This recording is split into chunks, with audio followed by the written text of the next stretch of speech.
আজকের গল্প বিশ্বস্ত রাজকুমার। অনেক দিন আগে এক রাজার মস্ত বড় রাজ্য চালাতেন। তিনি একজন দক্ষ প্রশাসক ছিলেন। সততা, দয়া, ক্ষমা এবং স্নেহের জন্য ছিলেন বিখ্যাত। সকলে তার প্রশংসা করতেন। এমনকি প্রতিবেশী রাজ্যের রাজারাও তার জনপ্রিয়তা সম্পর্কে অবগত ছিলেন।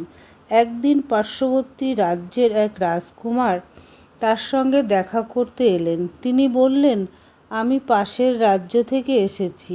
আমার দুর্ভাগ্য যে আমার সব কিছু আমি হারিয়ে ফেলেছি। এখন আমি একজন দরিদ্র মানুষ। আমি আপনার এখানে এসেছি পরিচালক হিসাবে কাজ করতে। আমি শুনেছি আপনি অত্যন্ত হৃদয়বান স্বভাবের মানুষ। অনুগ্রহ করে আমাকে একটা সুযোগ করে দিন।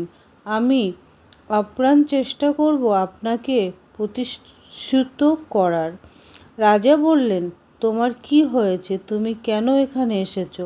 রাজকুমার বললেন, আমি প্রাণপণে আপনারই সেবা করব, আর এর বদলে আপনি প্রত্যেক দিন আমাকে 500 স্বর্ণমুদ্রা দেবেন। এই কথা শুনে রাজা তো একেবারে হতবাক। তিনি বললেন, বড্ড বেশি হচ্ছে নাকি? আমার মনে হয় যে এটা আমি বেশি দিন চালাতে পারবো না। এখন আমাকে একলা থাকতে দাও। এবার রাজকুমার রাজার কাছে কান্নায় ভেঙে পড়লেন। তিনি হাঁটু মুড়ে বসলেন। ঠিক এই সময় প্রধানমন্ত্রী এলেন।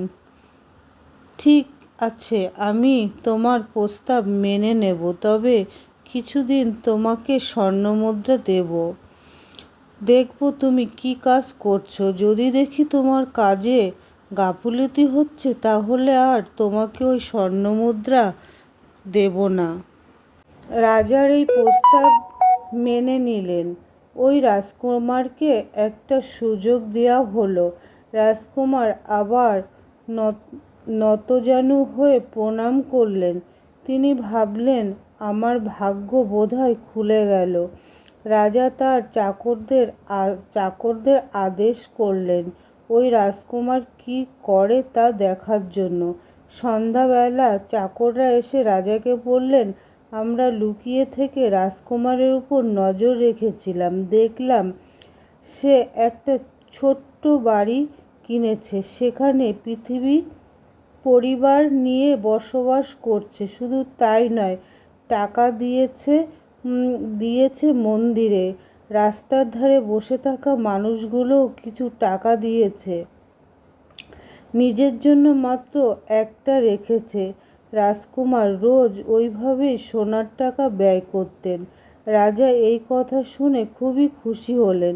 তিনি বুঝতে পারলেন রাজকুমারের অন্তরে কতখানি দয়া, মায়া, ভালোবাসা আছে। তিনি একদিন রাজকুমারকে আমন্ত্রণ জানালেন। রাজকুমার এসে বললেন, আমি আপনার ব্যক্তিগত দেহরক্ষক হতে চাই। রাজা তার আবেদন মঞ্জুর করলেন। রাতের বেলায় রাজা ঘুমে মগ্ন। রাজকুমার দাঁড়িয়ে আছেন দরজায়। হঠাৎ ওই রাজা এক মহিলার কান্না শুনতে পেলেন। তিনি অবাক হলেন। তিনি রাজকুমারকে বললেন ওই ব্যাপারটা দেখে আসতে। রাজকুমার ওই মহিলার সঙ্গে যোগাযোগ করলেন, কিন্তু রাজাও একটি তরবারি হাতে তাকে অনুসরণ করছিলেন। ওই ব্যাপারটা রাজকুমার জানতেন না। তিনি বাইরে বেরিয়ে এসে দেখলেন দরজার পাশে এক মহিলা দাঁড়িয়ে আছেন। রাজকুমার প্রশ্ন করলেন, আপনার নাম কি? আপনি কোথা থেকে এসেছেন? আপনি কি চাইছেন? আপনার সমস্যা আমাকে বলুন, দেখি আমি তা সমাধান করতে পারি কি না।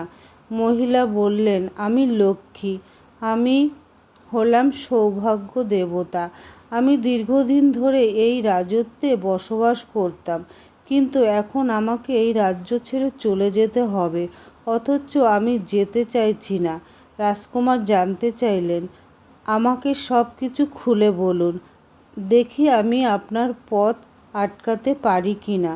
মহিলা বলল, আমাকে আটকাতে হলে একটা কাজ করতে হবে তোমাকে। তুমি কি আমার পুত্রকে উৎসর্গ করতে পারবে দেবী সর্বমঙ্গলার কাছে? যদি তুমি তা করতে পারো তাহলে আমি তোমাকে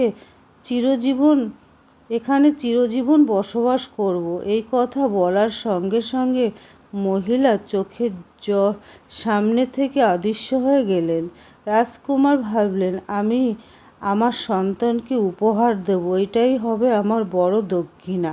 রাজকুমার সঙ্গে সঙ্গে বাড়িতে ফিরে গেলেন। রাজার নিরাপদ দূরত্বে দাঁড়িয়ে থেকে তাকে অনুসরণ করছেন। দেখতে হবে ওই রাজকুমারের মনটা কেমন। একটু বাদেই রাজকুমার বাড়িতে পৌঁছে গেলেন। তিনি বউর কাছ থেকে ছেলেকে ঘুম থেকে জাগালেন, সব ঘটনা খুলে বললেন। রাজকুমারের 8 বছরের সন্তান বলল, তুমি ঠিক কথা বলেছ। রাজা তোমাকে অনেক কিছু দিয়েছেন, আমাদের দায়িত্ব তা ফিরিয়ে দেয়া। তুমি রাজার একজন অনুগত দ্বাররক্ষক, রাজার আদেশ মানতেই হবে। আমি আমার জীবন উৎসর্গ করব রাজার ভালোর জন্য। রাজকুমারের বউ ওই প্রস্তাবে রাজি হলেন। তারা চলে গেলেন ভগবান সর্বমঙ্গলার মন্দিরে। বেশ কিছুক্ষণ দাঁড়িয়ে প্রার্থনা করলেন। তারপর ওই রাজকুমার সন্তানের মস্তক ছিন্ন করে হলো। রাজকুমার বললেন, আমি আমার প্রিয় পুত্রকে উপহার দিয়েছি, এইভাবে আমার ঋণ শোধ করতে চাই। এবার আমি আমার নিজের জীবন বিসর্জন দেব। রাজকুমার তার নিজের জীবন বিসর্জন দিলেন।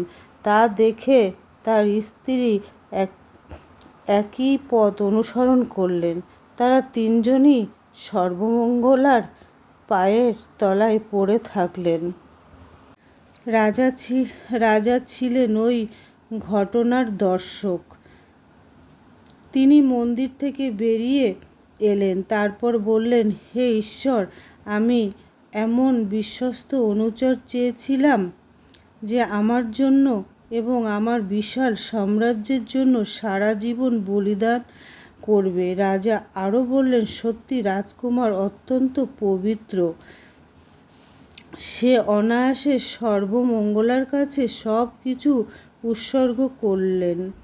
আমি আমার জীবনের সমস্ত এবং ভালোবাসা মানুষ অনুচর পাব না। এইভাবে রাজকুমার আমাকে যথেষ্ট সাহায্য করেছে। সে চলে গেল। এখন আমি এই জীবন রেখে কি করব? রাজা চিন্তা করলেন, এই জীবন রাখা নিরর্থক। তিনি তরোয়াল বের করলেন, নিজেই নিজেকে হত্যা করবেন। হঠাৎ তার সামনে দেবী সর্বমঙ্গলা এসে হাজির হলেন।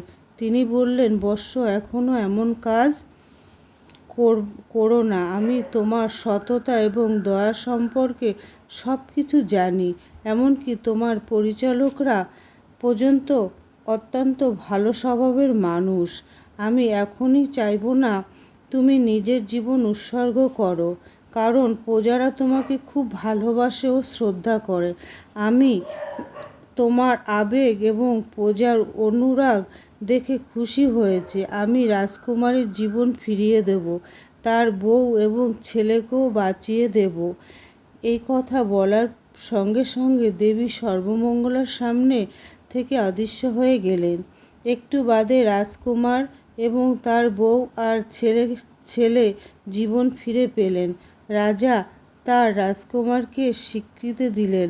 শুধু তাই নয়, সে বিশ্বস্ততা নিয়ে রাজকুমার কাজ করলেন তার জন্য রাজ্যের অর্ধেক মানুষ তার হাত তুলে দিলেন। তারপর থেকে দুই বন্ধু অনেক বছর পাশাপাশি দুই রাজ্য শাসন করছিলেন। তো বন্ধুরা, সততাই জীবনের মূলধন। সততা থাকলে কেউ পরাজয় করতে পারে না। হরে কৃষ্ণ, রাধে রাধে। গল্পটা ভালো লাগলে লাইক, কমেন্ট, শেয়ার, সাবস্ক্রাইব করে দিও বন্ধুরা। আর কেমন লাগলো গল্পটা অবশ্যই বলো। জয় মা লক্ষ্মী দেবীর জয়।